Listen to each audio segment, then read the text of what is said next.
তোমার পাথরে দিয়েছি মালা, এত মালা এত ফুল তুমি ঢাকা পড়ে গেছো।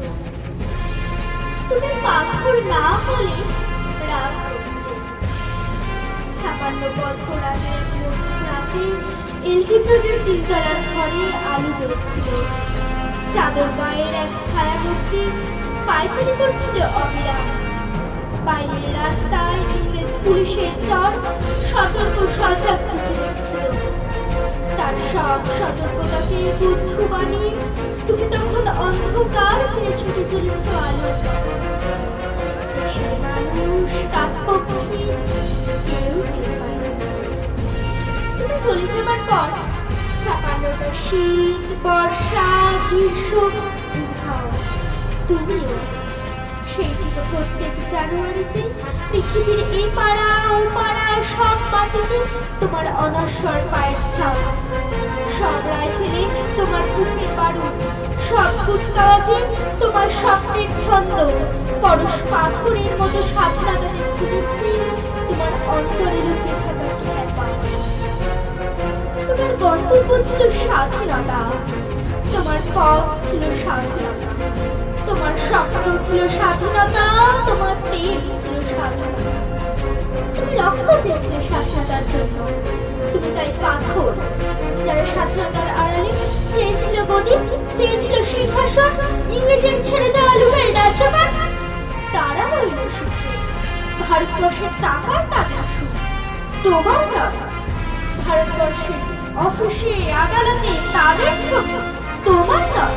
ভারতবর্ষের সংগঠনে তাদের শৈশব তোমার নয়। ইংরেজ গরিব মানুষকে পায়ে নিচে রাখতো, আমরা বড়লোকদের মাথায় স্মাগলার কিংবা ডাকাতকে জোর হাতে সভাপতি আসলে আহ্বান করেছি। ইংরেজ দেশের ধন সম্পত্তি লুট করত, আমরা দেশটিকে চেয়েছি।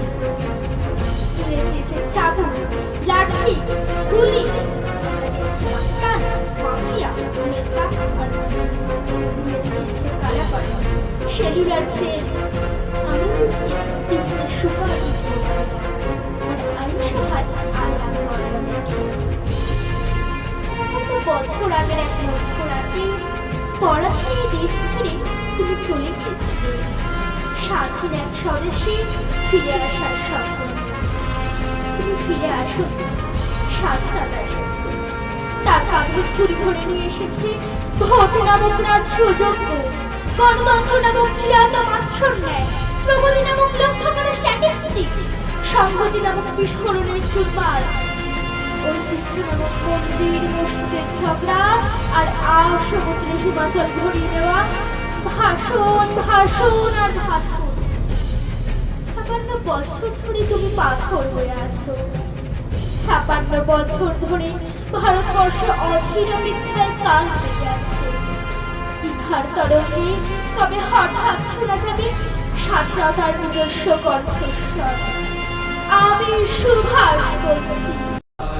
खुशी के गीत गाए जा, ये जिंदगी है कौम की, तो कौम पे लुटाए जा, बढ़ाए जा। खुशी के गीत गाए जा, ये जिंदगी है कौम की, तो कौम पे लुटाए जा।